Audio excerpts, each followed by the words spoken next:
Sometimes we look back at our decisions and just cringe, right? Like, why did I do that? Why did I say that?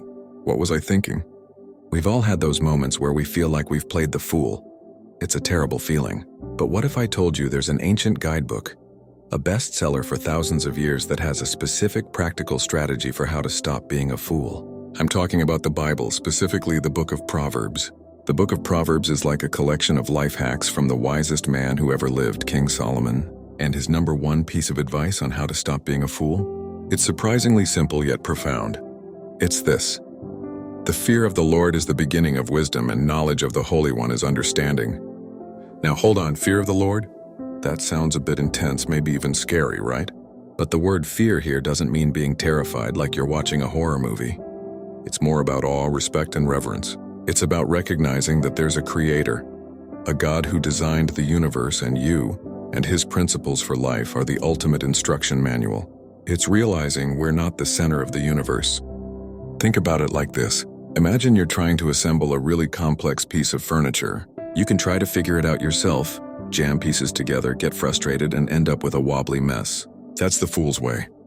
The wise way is to humbly open the instruction manual and follow the designer's directions. The fear of the Lord is choosing to open that divine instruction manual for your life. It's a posture of humility, saying, God, you know better than I do. I'm going to trust your way. Proverbs paints a very clear picture of what a fool looks like. A fool despises wisdom and instruction. They're quick to speak, quick to get angry, and they trust in their own heart, their own fleeting feelings. They mock a sound advice and repeat their mistakes over and over. Sound familiar? We've all been there. So the first practical step to stop being a fool is to start with God. Acknowledge him, talk to him, ask for his wisdom. The Bible promises that if you ask for wisdom, he will give it to you generously. It's a shift in your starting point. Instead of starting with, what do I want? Or what do I think is best? You start with, God, what do you say about this? This transforms everything. It changes how you handle your money, your relationships, your career, your anger.